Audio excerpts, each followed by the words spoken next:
Hello students, আমি প্রতিনিয়ত লক্ষ্য করি তোমাদের মধ্যে একটা সমস্যা রয়েছে।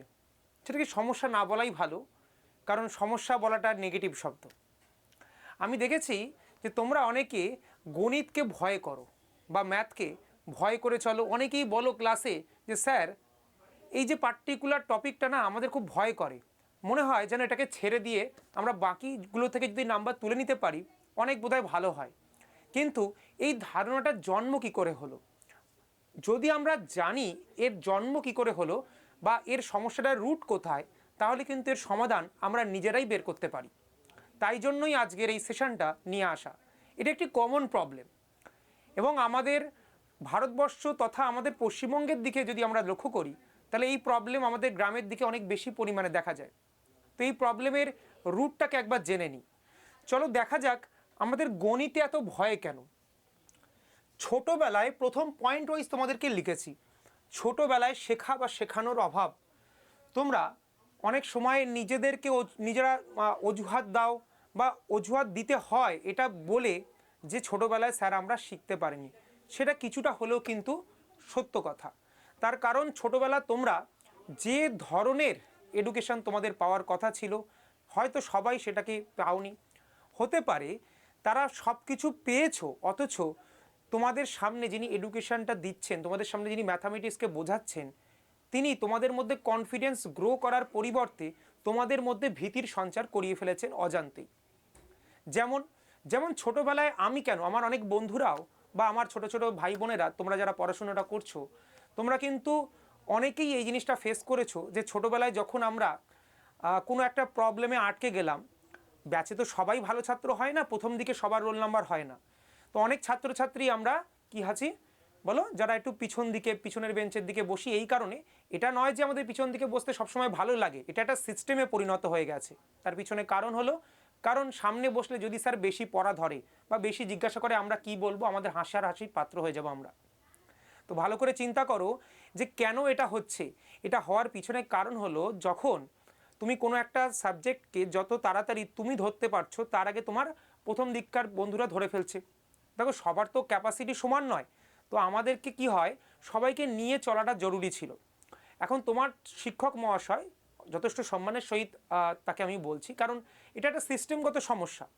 কারণ যখন তিনি পড়াচ্ছেন, তিনি ওই গুটি কয়েক ভালো ছাত্রকে টার্গেট করে তিনি পড়াতেন, যার ফলে কি হতো, তাদেরকেই বারবার তিনি মোটিভেট করতেন, বারবার তার কাছ থেকে রেজাল্ট পাবেন এই আশায় তাদেরকেই বেশি ফোকাস করতেন। হতে পারে মানে তাদের জানা এবং অজানা দুটোর মধ্যেই কিন্তু তাদের প্রবলেম ছিল। এর ফলে আমরা কি দেখেছি যে একদল ছাত্র যারা কিন্তু দলছুট হয়ে গেল এবং তারাই আজকের এই প্রবলেমের শিকার। কি হলো যে স্যার যখন আমরা পড়াশুনোটা শুরু করলাম, তখন দেখলাম কি যে ছোটোবেলায় আমাদের কোনো একটা জায়গায় আমি প্রবলেমে আটকে গেলাম, সেখানে স্যার আমাকে বললেন, যখন আমি নিয়ে গেলাম খাতাটা তার কাছে, স্যার এটাকে একবার বুঝিয়ে দেবেন। স্যার তখন বললেন, আমি এতবার করে বললাম তুই শিখতে পারলি না, দেখ তো তোর বন্ধুটাকে কি জিজ্ঞেস করি, এক্ষুনি বলে দেবে। তুমি হীনমন্যতায় চলে গেলে যে আমি যদি এখন স্যারের কাছে নিয়ে যাই কোনো একটা প্রবলেম, তাহলে স্যার হয়তো এমন কথাটা আমাকে বলতে পারে। তারপরে তুমি দ্বিতীয়বার যখন নিয়ে যাবে, তখনও যদি তুমি একই কথা শোনো, তৃতীয়বার কি তুমি নিয়ে যাবে? আর যাবে না।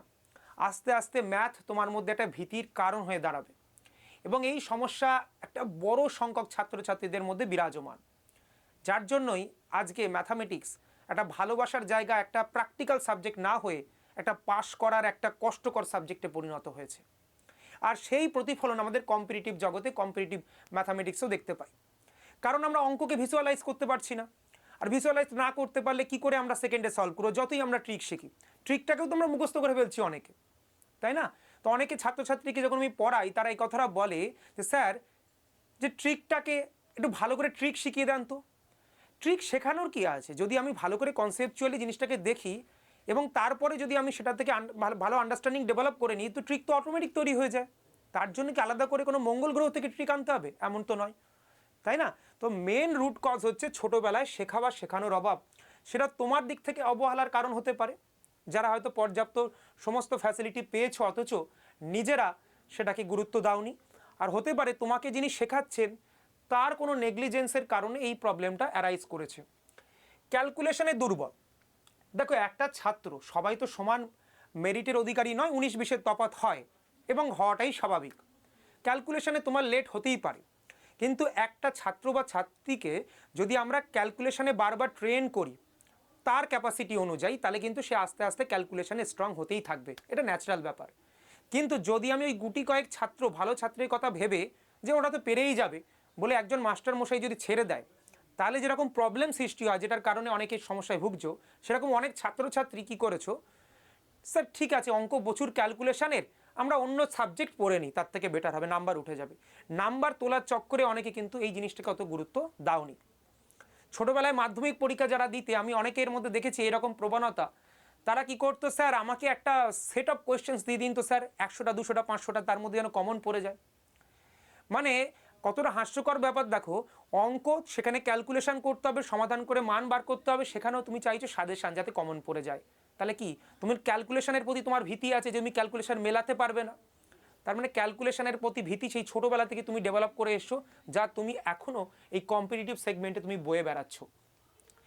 চর্চায় না থাকা একটা প্রবলেম, এটা অনেকের মধ্যে হয়, বিশেষ করে যারা আর্টস ব্যাকগ্রাউন্ডের বা যারা সায়েন্স ব্যাকগ্রাউন্ডের বা এইচএসের পরে যারা অন্য কোনো ফিল্ডে শিফট করে গেছে, তাদের মধ্যে এটা একটা কমন সমস্যা, এবং যেটার সমাধান কিন্তু আমাদের প্র্যাকটিসের মাধ্যমেই এবং জিনিসগুলোকে পুনরায় ভালোভাবে শেখার মাধ্যমেই আসতে পারে।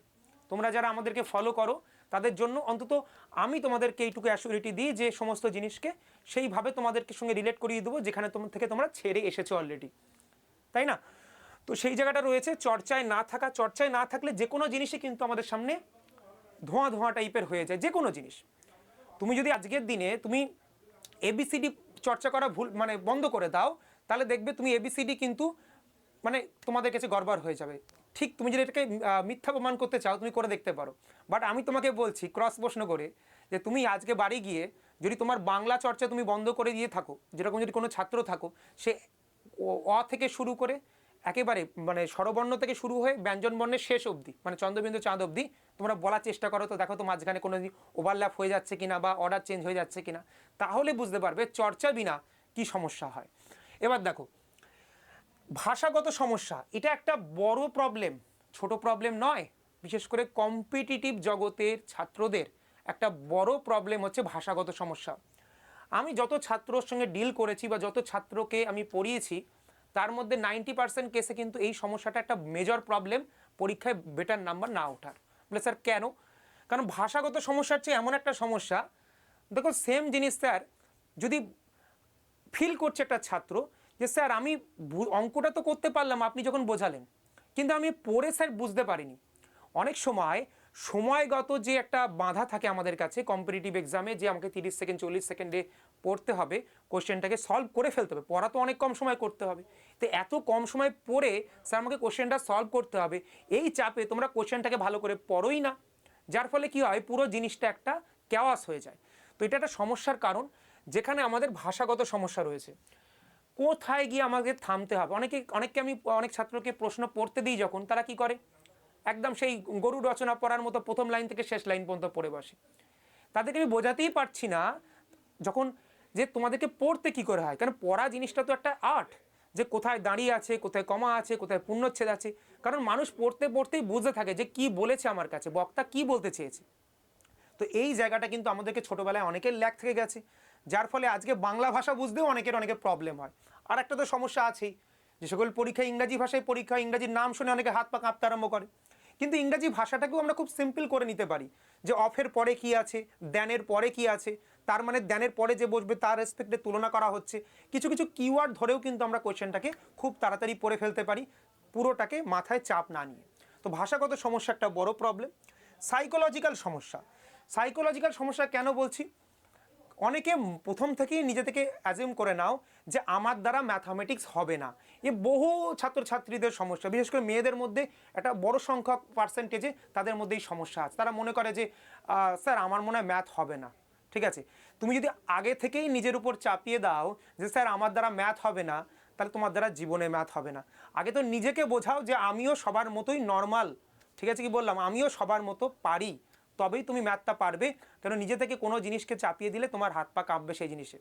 তুমি যদি ভাবো যে আমি নাকরদোল্লায় উঠতে পারি না স্যার, তাহলে তুমি সারা জীবনই নাকরদোল্লায় উঠবে, তোমার মাথা ঘুরবে। তোমাকে তো আগে নিজেকে বোঝাতে হবে না, প্রথম কথা যে তুমি জিনিসটাকে পারো কি পারো না।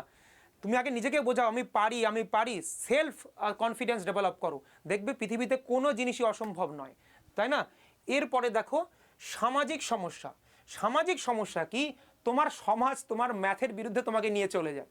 ছোটোবেলায় বিশেষ করে মেয়েদের মধ্যে তো খুবই আছে।